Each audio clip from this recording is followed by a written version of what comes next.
Olá! Notícias falsas não são uma invenção desta geração. O que surgiu de novo foi a velocidade e a quantidade de pessoas que as chamadas fake news afetam. E quando essas notícias falsas atingem as crianças?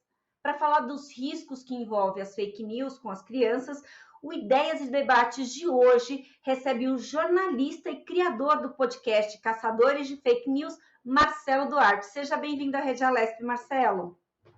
Muito obrigado, Melissa. Vai ser um prazer enorme conversar com você e com o seu público sobre esse tema. Nós recebemos também o advogado especializado em fake news, Dr. Douglas de Castro. Seja bem-vindo, Dr. Douglas. Boa tarde, Melissa. Boa tarde a todas as pessoas que nos assistem, né? É um prazer aqui falar com vocês sobre esse assunto. Para começar, eu queria perguntar para o Marcelo sobre essa questão da notícia falsa não ser novidade, né? Ainda mais falando sobre a questão das crianças. Quando a gente não tinha internet, quem nunca ouviu a história da loira do banheiro ou outras tantas histórias inventadas no ambiente escolar que se propagavam e se perpetuaram aí ao longo da história? Como que a gente pode, como que os pais podem não deixar que esse medo da notícia falsa interfira, por exemplo, no conteúdo positivo que as crianças podem assimilar através das redes sociais, da internet? Bom, você lembrou bem do caso da loira do banheiro, mas a gente pode falar do velho do saco, da cuca, né? A gente tinha música para criança dormir falando que a cuca vem te pegar. Imagina o desespero das crianças na hora de dormir, sabendo que a qualquer momento um ser malvado podia levá-las embora, né? Isso faz muito parte do nosso folclore e tem um pouquinho de fake news envolvido nisso também. E como você falou na abertura, o que mudou hoje é justamente a velocidade com que as notícias são repassadas, né? Fake news, notícias mentirosas, elas existem, olha, pode colocar aí há mais de 200 anos, bem mais. Só que antigamente uma notícia veiculada vamos imaginar, numa cidadezinha dos Estados Unidos, né, no jornal de uma cidade lá, circulava pelas 30, 40 pessoas que liam aquele jornal e pronto, né, se restringia àquele universo. Hoje, qualquer tema que surja numa ilha do Oceano Pacífico, né, graças à internet, ela pode chegar uma velocidade impressionante para o mundo inteiro e numa quantidade de vezes de informação que torna todo mundo refém dessas notícias falsas. E às vezes elas são tão sedutoras porque elas se apresentam como notícia, né? O modo de veicular, as legendas, o jeito, né, dos termos jornalísticos que são empregados, elas são muito fáceis de enganar as pessoas. E ao contrário, né, da loira do banheiro, que as pessoas ouviam falar, mas não viam concretamente, né? Hoje você, de repente, está vendo lá um vídeo manipulado que você fala, não, isso é verdade, não tem a menor dúvida que é. E isso é que, né, a velocidade da coisa, a manipulação das imagens da notícia é que tornam isso cada vez mais perigoso. Com certeza, a gente lembra aí até como jornalista, né, Marcelo, que tinha o Notícias Populares, que foi um jornal que também foi bem propagador aí de notícia falsa. Quem viveu nos anos 80, 90 aí deve lembrar desse jornal e que era um veículo que dava um pouco mais de voz aí para essas notícias, mas nem chega perto do que é a rede social que se propaga no estralar de dedos. Dr. Douglas, como que o direito brasileiro trata e pune as fake news? Olha, na verdade não há hoje, né, algo que possa ser aplicado diretamente no que diz respeito às fake news, com exceção da legislação eleitoral, né, que trata de forma muito mais contundente, até mesmo por conta daquilo que ocorre, aquilo que ocorreu nas eleições passadas, né, nas mais recentes, né? Então houve essa demanda muito significativa de uma legislação que pudesse trazer um maior equilíbrio, né, nas disputas eleitorais.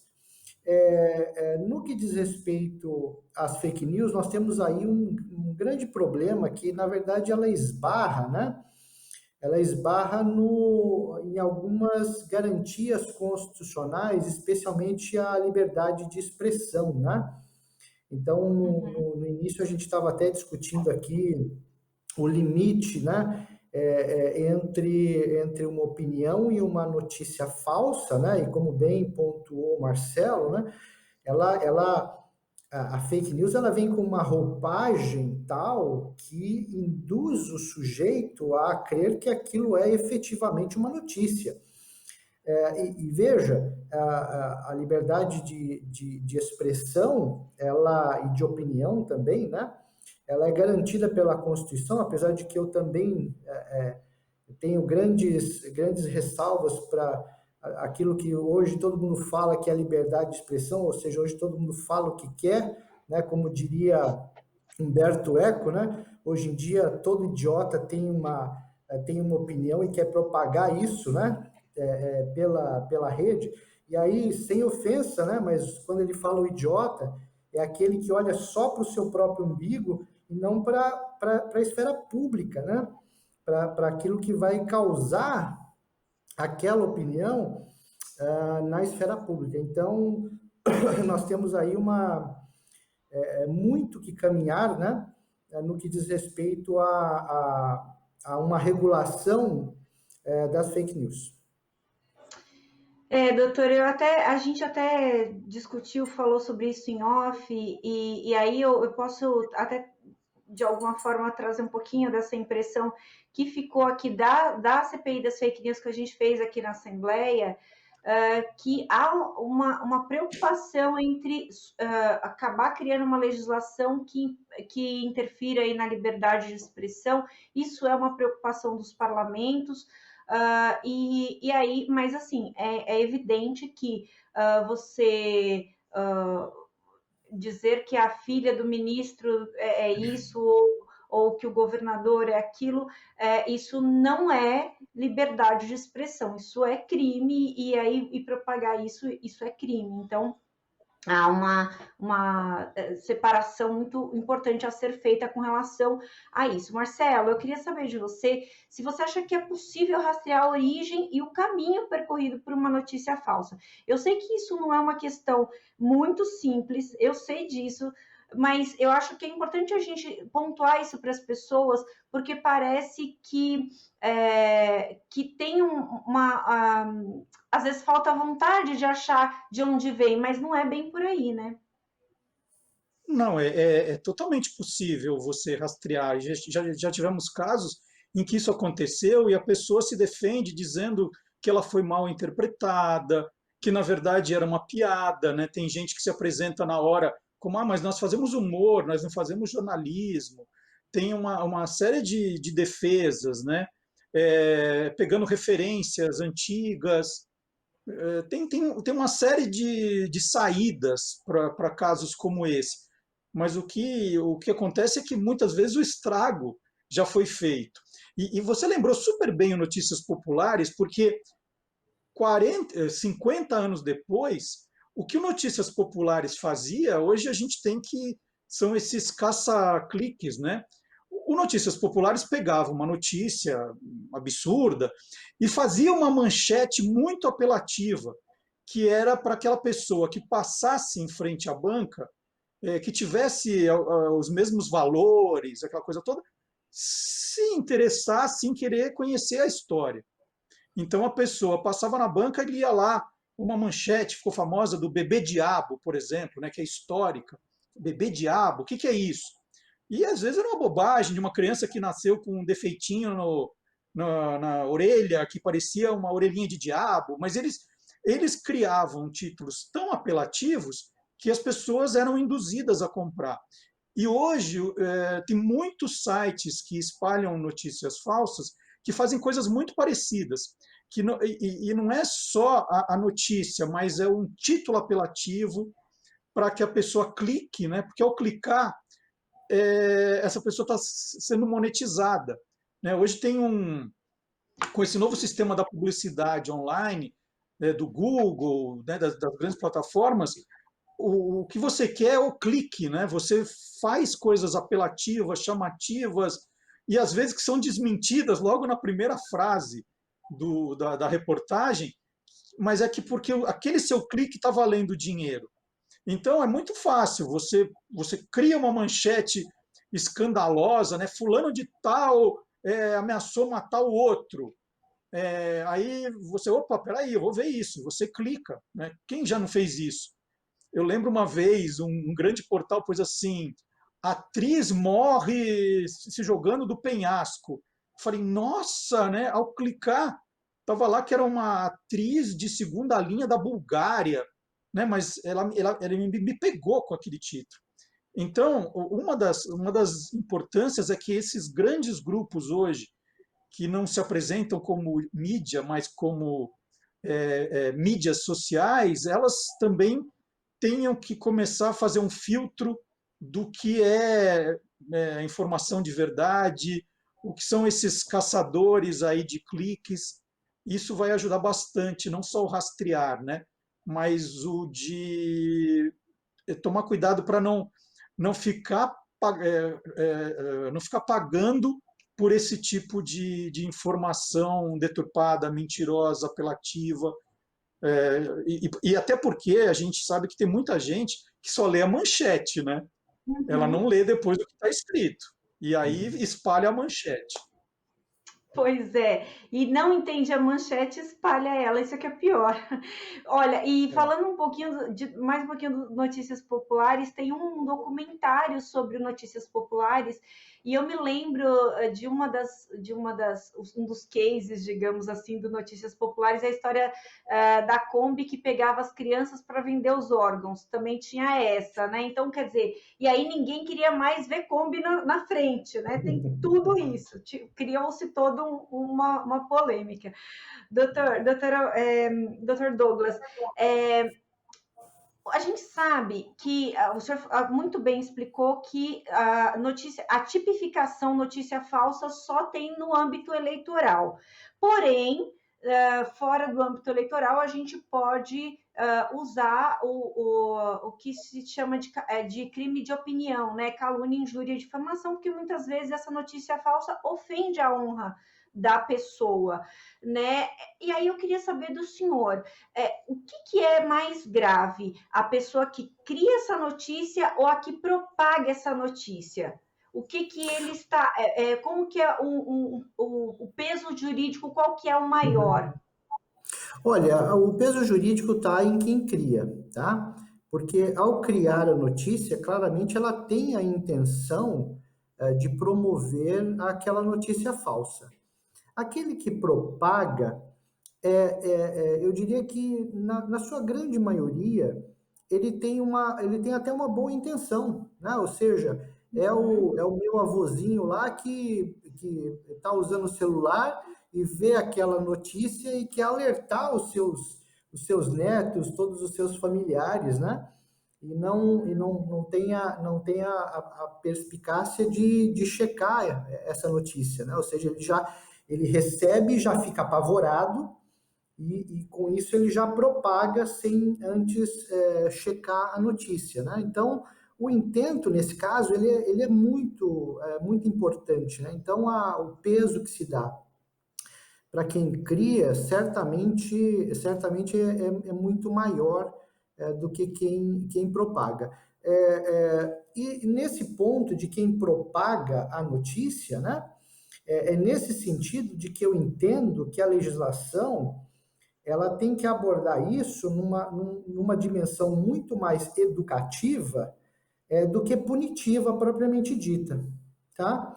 Eu acho que esse é um ponto em que nós precisamos debater bastante, porque há uma tendência, e normal, quando as pessoas se veem em crise, quando a sociedade se vê em crise, há uma tendência de dizer assim, não, vamos aumentar a pena, vamos aumentar a pena para que essas atitudes sejam coibidas. Olha, a lei não consegue resolver tudo que acontece na sociedade, né? Uhum. A sociedade, ela precisa, em determinadas situações, e especialmente na questão das fake news, ela precisa muito mais de conscientização, de educação, do que uma lei que vá punir a pessoa, né? Então, essa visão punitivista, ela é, ao meu ver, muito crítica quando do debate das fake news, e a gente precisa realmente sopesar muito a participação de cada um, né? O Marcelo mencionou ali a respeito da velocidade com que essa notícia ela se espalha, né? E quando cai na rede, você já perde o controle. Então, quem produz essa notícia, né? Ela precisa ser responsabilizada de forma muito mais severa do que aquele que só compartilhou. Pelo menos essa é a minha opinião, né? Principalmente levando-se em consideração de que nós acabamos de ter um julgamento aí do Supremo Tribunal Federal que negou a questão do direito ao esquecimento, né? Ou seja, a coisa fica lá na rede, né? E daqui a 20 anos pode ser que alguém vá se deparar com isso. Então, o dano se protrai ao longo do tempo. Então, a gente precisa ter maturidade para entender de que a lei ela não resolve todas as coisas da sociedade. Em determinadas situações, o processo de educação é muito mais eficaz do que a própria lei no sentido punitivista, né? Marcelo, Só por favor, um por favor. comentário, porque Claro. a gente está falando do avô, né, preocupado com uma notícia falsa que alguém espalha para ganhar uns trocados, né? Tem isso que eu estou falando, da monetização e o Uhum. coitado das pessoas caem. Mas a gente tem que lembrar que existe também aqueles chamados hoje de gabinetes do ódio que criam uma notícia falsa e já tem toda uma milícia por trás que é para acabar com a reputação de alguém. Isso é muito Uhum. mais violento. Isso é que deveria ser punido, né? A gente tem vários tipos. A gente tem aquela fake news, vamos dizer, inofensiva, né? Que são as piadas, os memes. A gente tem a fake news dessa que alguém está ganhando dinheiro com isso, ou que está ali querendo derrubar um adversário político, e outro que é a pessoa que quer acabar de vez com a reputação de alguém. Nós temos um livro maravilhoso, eu li agora, um mês atrás, da Patrícia Campos Melo, jornalista da Folha de São Paulo, A Máquina do Ódio, que explica isso habilmente, assim, de como funciona, né? Se você cai na mão de uma milícia dessa, a sua vida está acabada, porque é tudo feito durante a madrugada, no momento em que você está dormindo, você não sabe como está. Quando você acorda, a tua vida já foi para a lama, para o lixo, sem que você tenha feito nada, né? Porque alguém disse que, olha, pega alguém parecido com você num vídeo, diz que era você, diz que você disse uma coisa que você nunca disse, né? Aí a coisa é muito, muito pior. E a gente sabe que o grau de manipulação, a sofisticação das manipulações é alta, então você até tem dúvida, você olha o vídeo ali e você fala, será que não sou eu mesmo? Né? Porque realmente o grau de sofisticação quer dizer, a pessoa tem uma inteligência gigantesca que não usa para uma coisa boa, né? Usa para prejudicar o outro, para depreciar o outro, então é complexo. Marcelo, mas eu queria colocar aqui uma questão que eu acho que é muito importante para a gente pontuar. A gente, por exemplo, quando fala em fake news para a criança não tem malícia para entender ali, de repente, o que é aquela notícia, se é de fato uma notícia verdadeira ou falsa. Você falou muito bem sobre a questão da imagem que ela aparece para as pessoas.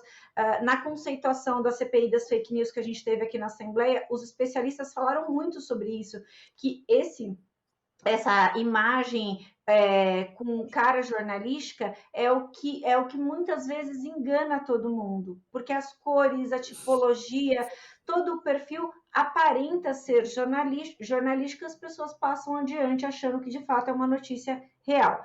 Então as crianças podem facilmente cair no golpe. E o adulto que teria mais condições, mais malícia para entender aquela notícia, às vezes acaba passando na dúvida para ajudar, como o doutor Douglas falou. Qual que é o perfil mais suscetível? Dá para identificar?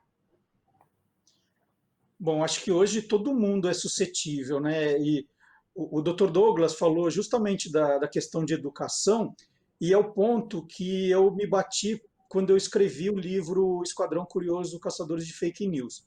Esse livro foi lançado há 2 anos, e naquela época a gente ainda tinha uma impressão muito grande que as crianças estavam imunes às fake news, que fake news é uma coisa da tiazinha do WhatsApp, da vovozinha que é mal informada. A gente tinha essa visão que não atingia as crianças. E aí nós começamos a ter movimentos de algumas dessas desafios para as crianças, né? E tinha criança morrendo porque seguia, sei lá, o palhaço que disse tal coisa, no grupo. E aí eu comecei a perceber, eu tenho filho hoje adolescente, mas na época ele estava com 11, 12 anos, que ele começou a me trazer informações achando que eram verdadeiras, que não eram. E eu comecei a questionar para ele se ele tinha percebido, né, em detalhes da reportagem, por que a notícia era falsa. E foi aí, né, quando eu percebi, né, o que o Dr. Douglas falou, que a escola não estava falando sobre isso com eles. A escola estava ainda muito falando do bullying, né? Mas não tinha ligado ainda o bullying às fake news. O bullying era alguma coisa que acontecia em sala de aula, no intervalo, mas naquele momento as fake news também, assim, você falar, criar uma fake news dentro do seu ambiente escolar, de determinado aluno, de determinada aluna, estava trazendo bullying para essa área. Aí eu lancei o livro, comecei a apresentar o livro em escolas, né, fui chamado para palestras em escolas, e aí cada vez mais eu vi a importância da educação, do professor falar isso em sala de aula. Porque, e aí é uma situação muito complicada, porque o aluno, às vezes esperto, porque eles têm mais acesso à internet, eles percebem que a notícia é falsa. Mas aí ele vai falar com o pai, que é cheio de dogmas, de acreditar em coisas fantasiosas, né? Porque as pessoas ficam procurando alguém que diga o que elas pensam. E Uhum. aí a criança vai mostrar para o pai que é uma mentira e o pai vai dizer que não. E aí como a criança fica? Puxa, o meu professor me ensinou desse jeito, mas o meu pai, aquela figura que eu venero em casa, né? Minha mãe falando que é tudo mentira. Imagina, tomar vacina, um negócio, né, perigosíssimo. Como a criança fica? Então é um exercício, e olha, cada vez mais difícil que os educadores vão ter, né? E a sociedade toda vai ter. Eu acho que vai ter um momento que os jornalistas, os formadores de opinião, os educadores vão ter que juntar forças para a gente derrotar as notícias falsas. E só para eu não me estender demais, eu tenho um grande amigo que foi um dos pioneiros nessa questão de desvendar, né, de checagem de fatos na internet. Em 2002, ele começou a fazer esse tipo de trabalho, e um trabalho seríssimo de investigação, de pesquisa, de entrevistas para descobrir o que era verdade ou não. E ele sempre foi muito elogiado pelos seguidores, porque é um trabalho sério, dá para ver quem entra ali, ele já faz isso há quase 20 anos.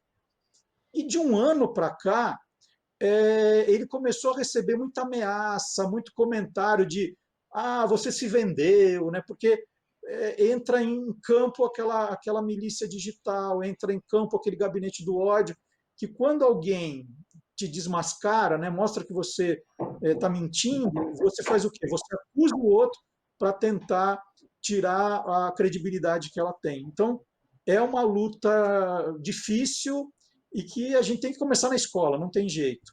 E por isso também o podcast que eu criei agora, que é justamente para ter mais um elemento para a criança ouvir, debater e tentar levar a razão aí para dentro da casa dela também.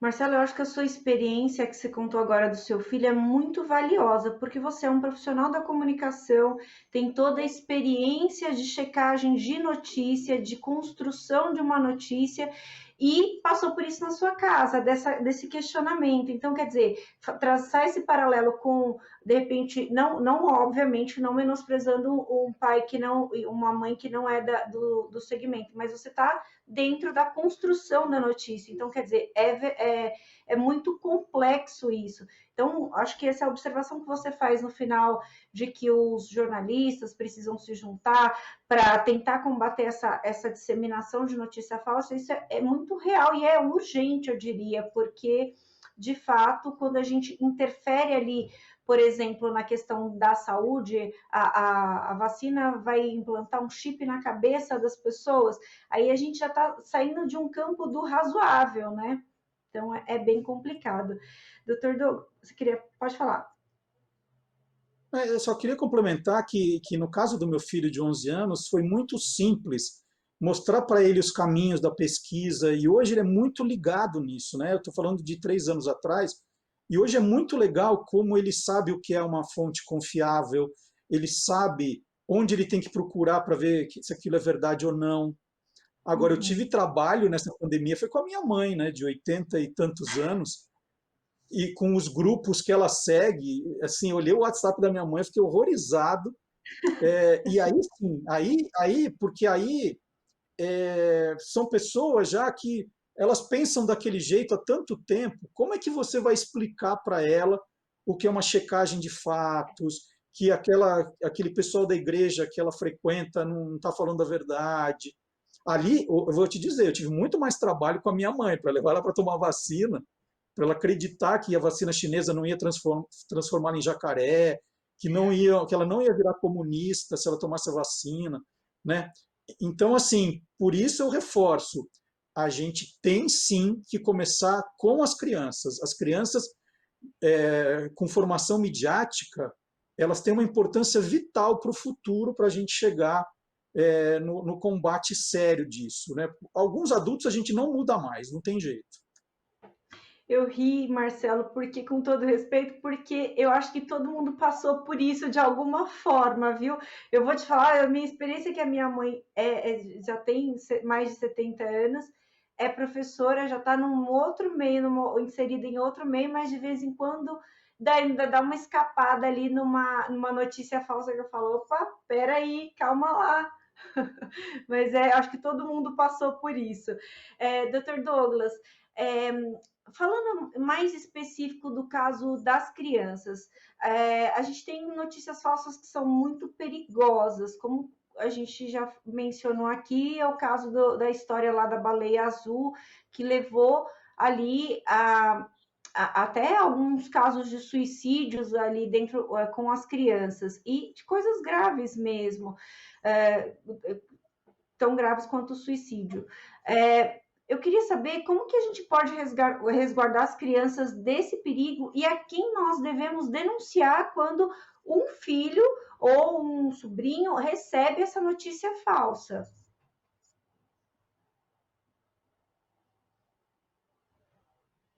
Acho que o doutor está com a internet, probleminha na internet. O doutor acho que está com um probleminha na internet. A gente vai reconectar o doutor, mas, Marcelo, falando um pouquinho mais sobre a história da baleia azul, ela se propagou nas redes de uma maneira muito rápida. Você acha que a gente falta conversar sobre isso, tratar com as famílias sobre os riscos da internet com mais afinco? Eu sei que no começo, eu vou fazer aqui o meia-culpa, no começo eu falei sobre a gente não tolir demais as crianças na internet, mas de alguma forma a gente tem que estar ali presente, né? Eu li recentemente um livro de uma educadora americana que é especialista na área de educação midiática. O nome do livro é Moonshots, já tem a edição em português. E uma das questões que se levanta é assim, nós deveríamos proibir as crianças de entrarem na internet, porque isso faria com que elas ficassem afastadas do perigo.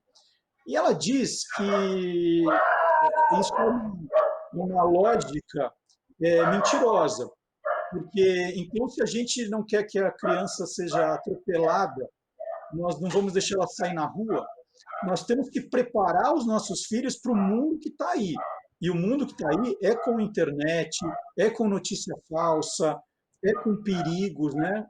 Então, da mesma maneira que nós ensinamos as crianças a atravessarem a rua, nós temos que ensinar as crianças a andar na internet. Então, o mais importante quando alguém permite que o filho tenha uma conta numa rede social, que vá dar um celular para a criança, é monitorar isso no começo, mostrar o que ele está fazendo. Então, como eu falei, o meu filho mais novo, ele no começo ele entrava no Twitter e escrevia umas barbaridades. Eu falava assim, não, peraí, você não pode escrever isso para as pessoas na internet, não é engraçado. Então a gente vai educando, vai mostrando. Então é importante que nessas horas explicar, falar, olha, se alguém falar para você fazer isso, você não vai fazer. Ou mostra o que você está vendo, deixa eu ver com você. É importante que a gente dê os caminhos depois enfrentar o mundo aí. Não adianta eu falar para ele não vai mexer na internet, você não vai ter acesso, e na hora que ele sabe como que faz isso, né? Eu acho que o acompanhamento dos pais nos primeiros anos de internet são muito importantes.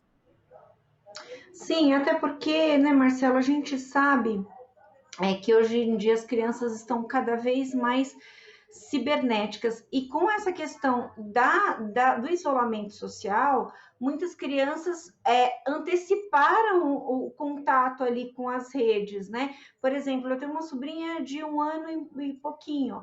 Ela não sabe ligar para a gente fala com ela quase que todos os dias por vídeo. Ela não sabe ligar para a gente, mas ela sabe que a gente está ali.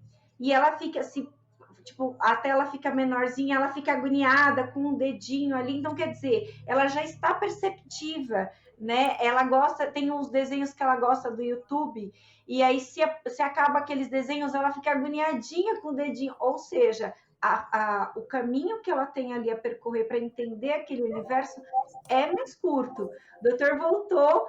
A gente está nesse meio de internet, doutor, é instável, fique tranquilo.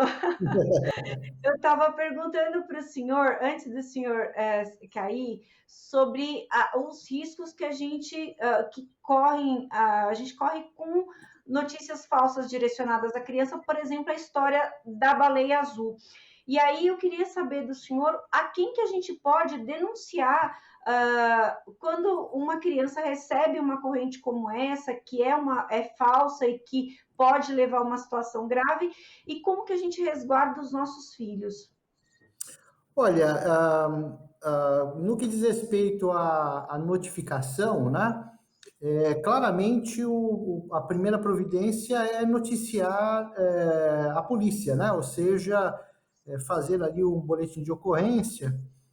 Mas eu iria além disso, né? Eu iria para além de somente noticiar na polícia e noticiar também no Ministério Público, né? O Ministério Público, ele é um órgão independente dos três poderes e que tem por função ser ali o garantidor e até mesmo representar a sociedade. E como eu entendo que esta situação ela vai além da esfera individual, que é um problema que atinge a sociedade de um modo geral, então o Ministério Público também, como guardião da lei e também como representante da sociedade, seria ali a forma apropriada, né? Para se noticiar esse tipo de situação. Eu iria para além dessas considerações, né? Aquilo que o Marcelo estava comentando a respeito do filho, né? quando recebeu ali uma notícia falsa e compartilhou com ele, né? E ele pôde perceber isso, né? E além disso, claro, resguardar a criança no sentido de fazer ali o boletim de ocorrência e noticiar o Ministério Público, mas esse diálogo entre os pais e os seus filhos, ele é fundamental, né? A gente volta novamente à questão da educação, né? Ou seja, desenvolver ali um canal de comunicação entre filhos e pais a ponto de que os filhos possam compartilhar com os pais essas notícias, essas informações que ele recebe, e o pai tem a oportunidade de ensinar, né? De ensinar o seu filho a respeito de quão negativo é compartilhar e recompartilhar essa notícia. Primeiro, mostrar para ele como se identifica a notícia falsa, e segundo, conscientizá-lo de quão errado seria compartilhar isso, né? Então, mais uma vez, né, eu insisto, a lei não consegue dar conta de tudo, e ali a família, sem dúvida nenhuma, é fundamental nesse processo. Achei muito legal também a experiência que o Marcelo trouxe para a gente, porque para mim fica muito claro, ele não impediu os filhos de acessar as redes sociais, ele está monitorando tudo. Então, eu acho que isso é uma grande dica aí para quem está lá do outro lado e está meio perdido com relação ao que fazer, né? Porque a gente sabe, as crianças, às vezes não, elas conhecem o mundo através da internet, e isso tem o seu lado positivo de educação, de melhorar, ampliar a visão, mas também tem um lado negativo de uso indevido aí daquele veículo que é tão propagador, tão importante. Doutor, mas eu queria fazer outra pergunta para o senhor, que assim, a gente tem uma esperteza aí, o que o Marcelo até já comentou sobre isso, da pessoa que propaga notícia falsa, que ela chega e vira e fala assim, mas foi uma brincadeira, foi uma ironia. Isso cola num tribunal, doutor? Olha, infelizmente cola mais do que a gente gostaria, tá? Porque cai dentro daquela questão que eu estava falando sobre o intento, né? Então, existem algumas atitudes, né, que elas exigem que seja demonstrado no tribunal o chamado dolo, né? Ou seja, a intenção livre e direta de causar um determinado prejuízo, né? Então, como não se consegue determinar isso, né? Nós teríamos que partir para uma situação de culpa, né? Ou seja, foi uma omissão, uma negligência, mas para ser bem honesto, né? Hoje em dia esse tipo de argumento pega muito, né? Porque o volume ele é tão grande dessas questões que chegam nos tribunais que é muito difícil, muito dispendioso, né? Eu não estou falando só de custos financeiros, mas custos emocionais, de tempo de trabalho, para poder fazer toda essa prova, para poder demonstrar o intento do agente. Então, eu diria que não, infelizmente, essa prática, ela pega mais do que nós gostaríamos de ter, infelizmente. Pois é, eu queria saber uma outra coisa e eu queria saber dos dois sobre isso. Vocês acham que as redes sociais elas são responsáveis também por ser veículo de propagação de toda essa informação falsa? Elas teriam formas. A gente sabe que eles têm se movimentado cada vez mais para tentar conter essa disseminação de notícia falsa, tentar fazer alguns filtros de identificação ali, mas vocês acham que está num ritmo bacana esse trabalho deles, ou poderia ser um pouco mais agressivo, entre aspas? Marcelo? Bom, a gente tem que lembrar que essas redes sociais foram criadas inicialmente para serem redes sociais, né? Era onde nós íamos falar com aqueles amigos de escola que nós não encontrávamos há 20, 30 anos, que nós íamos poder compartilhar aquele bolo que a gente fez para o café da tarde, a foto do gatinho, né, que a gente tem em casa. Era uma rede social, era para todo mundo interagir, ia ser um grande clube, né? A ideia era genial. Agora, se a gente for lembrar da invenção do avião, o que se conta, né, embora alguns historiadores digam que não é 100% verdade, que Santos Dumont se matou ao ver a invenção dele sendo usada para bombardear o estado de São Paulo, quando ele estava no hotel no Guarujá. Que, então, a grande invenção do avião estava sendo usada para o mal. E as redes sociais, de certo modo, eu não imagino que elas tenham sido criadas para fazer o mal. É que as pessoas começaram a descobrir a importância que ela ganhou na vida das pessoas, como elas estavam dentro daquele universo e como era fácil começar a jogar coisas ali do seu interesse. Para vender uma coisa, às vezes, olha, eu tenho uma coisa para vender, vou pôr ali. Eu vou, eu vou fazer um curso, eu vou oferecer ali.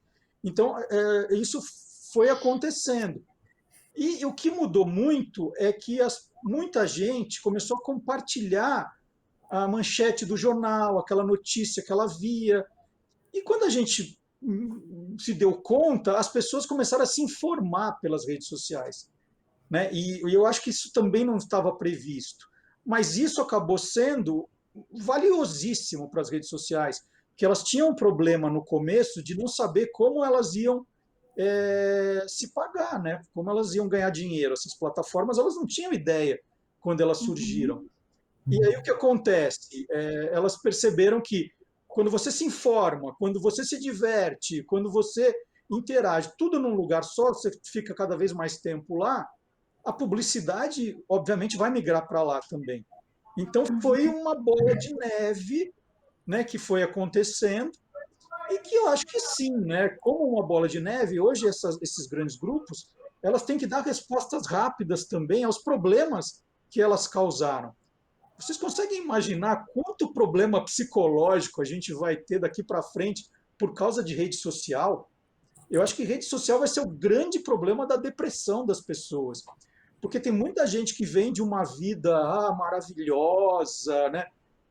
E que te deprime. Você fala, nossa, mas por que aquela pessoa viaja tanto? Por que aquela pessoa está naqueles melhores restaurantes e a minha vida é tão besta? E vai virando uma coisa que alguém tem que, às vezes, brecar, parar, reestudar, conversar sobre isso. Eu acho que isso vai ser um problema social bastante grande. E eu não digo só das fake news, eu digo de modo geral. As redes sociais são os aviões, e o que ela traz junto são os bombardeios. Bom paralelo.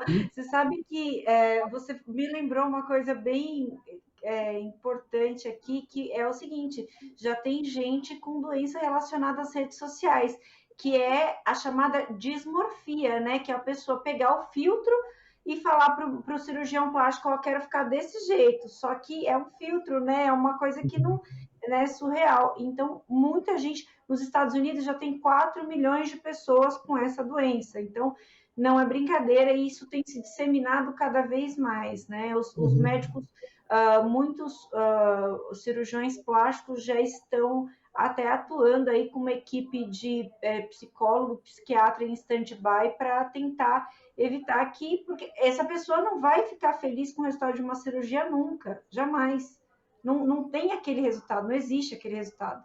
Dr. Douglas, o que o senhor acha? As redes sociais são responsáveis juridicamente, inclusive? Então, o Marcelo falou sobre a invenção do avião, né, e como ele foi utilizado.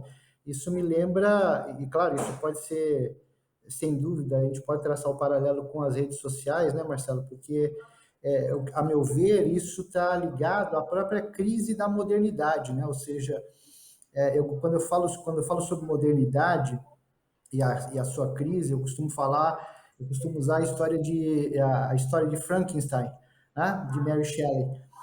Um médico com toda a sua racionalidade, né, ele cria um ser que depois adquire a vida própria e depois passa a agir de forma absolutamente irracional, né?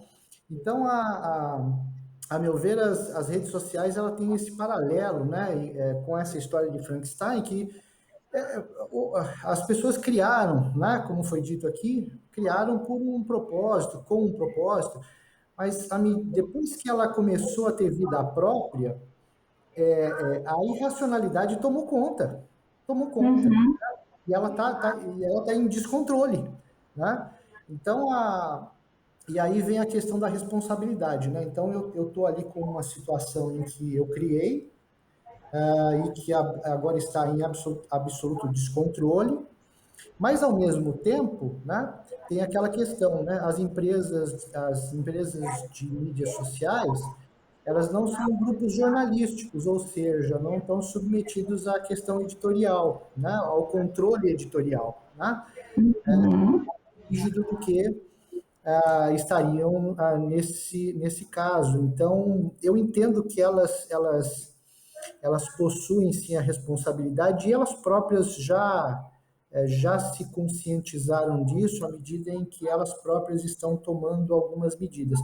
O grande desafio é justamente encontrar, né, o limite da atuação como mídia social e de um grupo editorial, né, a ponto de não cercear, né, as manifestações e entrar numa situação em que, ou numa categoria diferente daquela que você imaginou quando foi criada a sua empresa de mídia social, né? Então, a responsabilidade, ela é uma questão muito difícil, né? Porque quando a gente fala no direito em responsabilidade, a gente tem que, no tribunal, nós temos que provar o chamado nexo causal, né? Ou seja, como é que eu estabeleço uma relação de causa e efeito entre a empresa e o dano que foi causado para aquela pessoa que se suicidou, ou enfim, né?